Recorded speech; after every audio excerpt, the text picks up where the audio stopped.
like to extend a sincere thank you to the 2019-2020 Executive Committee, who has worked so hard all year long, but especially in the last several weeks and months.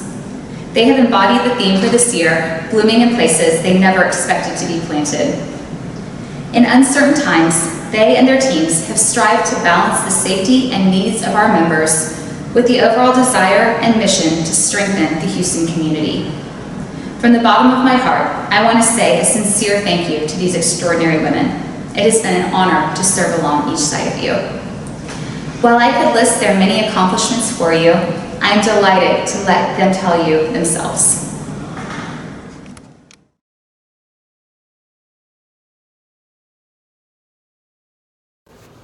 Hi, my name is Kalinda Campbell, and I've had the pleasure of serving you all as the 2019-2020 Community Vice President. I wanted to start off by giving you all a year in review of some highlights of things that happened this year. 1, we hosted 5 community outreach events, including the inaugural Family Service Day.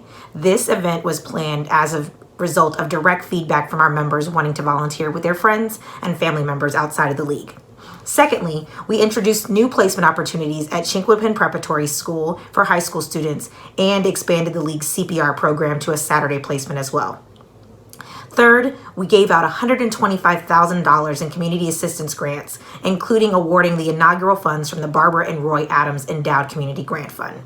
The team also completed research updates to the league's Community Initiatives Program, the Focus Area, the Community Advisory Panel, and the Community Program Evaluation and Structure. There are a couple of things that I am really proud of that this team accomplished this year. And one was the ability to collaborate and problem solve and come to consensus even when everyone came to the table without agreeing. Second, I was really proud of the fact that we were able to take our focus area of children's education and infuse it in so many different areas of the league as a result of our guidance from our long range plan. I also really proud of the community leadership when COVID hit and they decided to make significant quick changes in order to continue to serve the community and the people of Houston. And last, I'd like to say thank you. Thank you to Community Council. Thank you so very much for your thoughtfulness and your passion for the people that we serve in Houston. Secondly, thank you to the Board of Directors for your patience. Third, to my executive committee members, thank you for your graciousness throughout the entire year. And last but not least, thank you to all of our community volunteers. Thank you for your heart of service. Hi everyone, I'm Amanda Hanks, and I had the incredible honor of serving as this year's Membership Vice President. At the start of the league year, my goal for the membership leadership team, much like a good bra, was to provide great lift and support to our league members. Our members are this organization's greatest asset, and it has been an enormous honor to serve alongside so many wonderful women. I am so incredibly proud of everything that the membership leadership team accomplished this year. We diligently communicated to our members throughout the year via eBlast, Houston Notes, Houston News, and social media. We also rolled out the league's first ever podcast. We executed fantastic general, group, and open door meetings containing both educational and engagement components, and rolled out a new digital check-in to help members sign in faster and receive general meeting credit instantaneously. We enhanced the Leadership Institute training program and the Active Mentor-Mentee program and continue to encourage members to participate in membership engagement events. We furthered the league's focus on diversity and inclusion by hosting quarterly group meetings and provided diversity and inclusion specific training to our members. We thoughtfully evaluated and planned for the league's 100th anniversary, membership retention and satisfaction, and development activities. We guided provisionals and transfers through their course programs. We provided a multitude of set opportunities. We helped active members keep on track in their placements, and we offered assistance to members who were in need of a leave of absence. We also liaised with the Sustaining Club. We hosted the first ever prospective member engagement event, which provided a way for our organization to introduce the league's mission and values to the next generation of members. We also got to celebrate you, our members, with the Bloom Award. We have so many awe-inspiring women amongst us. It is truly a privilege to be part of an organization that celebrates its members' gifts, talents, and successes. I'd like to take this opportunity to thank all of the amazing women who served on the membership leadership team this year, with a special shout out to our membership directors, Janika Boone, our communications director, Courtney Durham, our training and education director, Abby Roberson, our strategic planning director, and our board at large member, Helena Bledsoe, the provisional chairman. I admire you all so much. Your love of the league constantly motivated me and kept me going. My proudest moments this year came from me watching the membership leadership team grow and accomplish their goals. Even more so, I am so proud of the way this group of women rose to the occasion a few months ago when we realized the impact that the COVID-19 pandemic was going to have on all of our lives and the league itself. We were forced to make some very hard decisions, but we made decisions that were in the best interest of our members and our organization, and we will forever be impacted by that.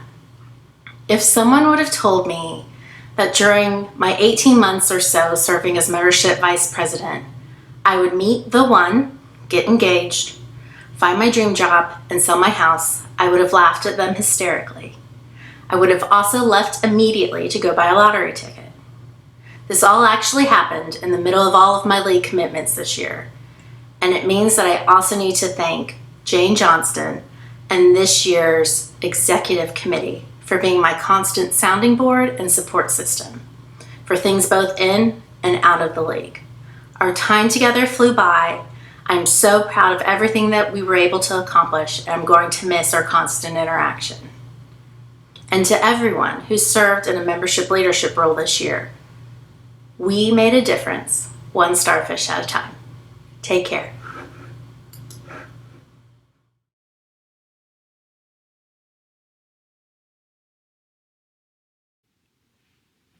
Hi ladies, my name is Julie Boffman, and it has been an honor to serve as your development vice president this year.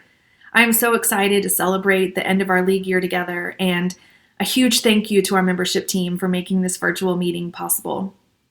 I'm so proud of our development volunteers and their energy, creativity, and dedication to the league and its mission. Our members ensured that the tea room and the pantry operated smoothly and efficiently, while always graciously greeting our guests with a warm welcome. Many of you participated in one of our fabulous tea room special events, from opening style show to our brand new afternoon tea service. In addition, we discovered new opportunities to sell the league's award-winning cookbook, Piecemeals. And our ad sales committee hit the ground running, and they sourced brand new advertisers for Houston News. And then finally, of course, Charity Ball Secret Garden was such a huge success with the generous support of our community partners. I think what I loved most about this year was the opportunity to learn more about the league, from how it is structured and functions at the highest level to diving into all aspects of development and then expanding my knowledge of the community, finance, and membership areas of the league as well. And really, all of this was possible because of you, our incredibly talented volunteers who have taught me so much. As I wrap up, I want to thank our board of directors for your unwavering commitment and devotion to the league. I have learned so much from each of you, and I'm so proud of the work that we accomplished together this year. I'm grateful for the incredible support of Becky Pivick, Malcolm Rowland, and the rest of our wonderful staff who keep the league running smoothly every day. Thank you to Amy Comiskey, my Development Council Sustaining Advisor. I could not have made it through this year without you. And finally, to my fellow exec members, Jane, Rachel, Amanda, Kalinda, Katie, and Leslie, thank you for your friendship and for making this year truly remarkable. I'm so grateful for our time together on exec, and I'm in denial over the fact that we won't see or talk to each other on a daily basis. And thank you so much to all of our volunteers, and congratulations on a successful 2019-2020 league year.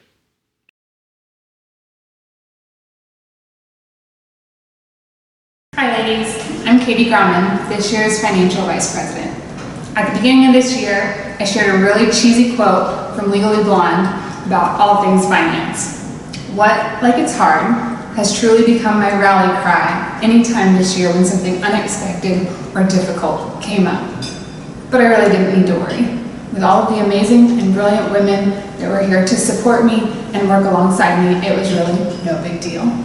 Between those that signed up for Finance Council, for the Investments Committee, the House Committee, the Foundation Board, the League Board, and even the Executive Committee, and not to forget Becky and Amy and the administrative staff upstairs. Brilliant women made sure that we all got along and got everything done.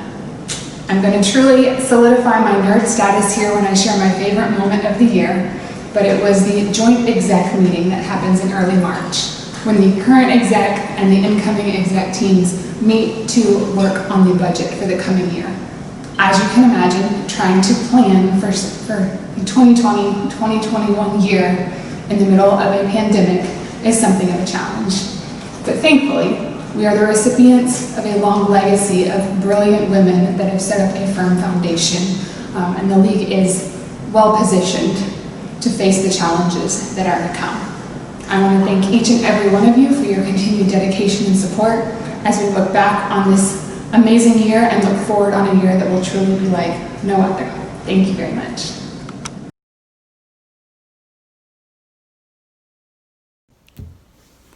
Hi everyone, I'm Leslie Keyes and I've been honored to serve as this year's 2019-2020 Recording Secretary, and it's been a really big year for the League. I think of note, in the Recording Secretary world, the Archives team has worked very diligently managing our archives and preserving some of our amazing photos and articles of the past in preparation for our 100th anniversary. This was also the first year for a newly launched Strategic Planning Implementation Manager role, which looked at the last 5 years of strategic planning studies and really just examining, have those been implemented and how can we best implement them? So continuing the League's practice of operational excellence and ensuring continuity as our leadership transitions year over year.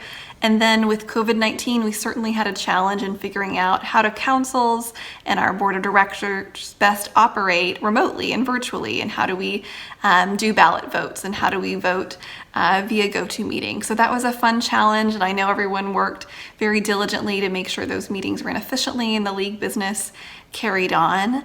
And then that brings us to tonight, so Tuesday, May 26th, by 8 p.m. We ask all League members to vote on several voting items, one of which are the annual updates to our bylaws.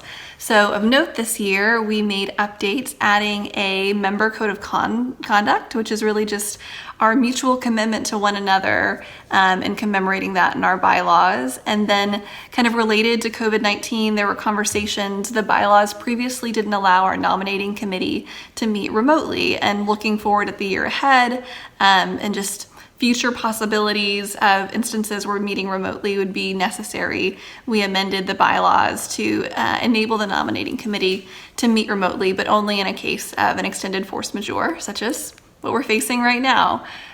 So that's been an exciting update, and I think something that's really going to serve the League for a long time. So if you'll please vote by tonight at 8 p.m. And really just want to send a big thank you to all of the members in the League. And there's so many friendships I've built that I'm so grateful for, and I'm constantly inspired by our members. So thank you and congratulations on a wonderful 2019-2020. Bye.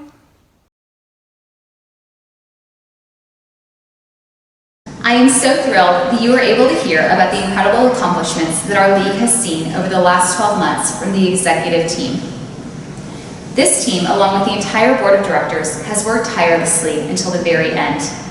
They have worked creatively to find ways to serve the community and our members during this unusual time.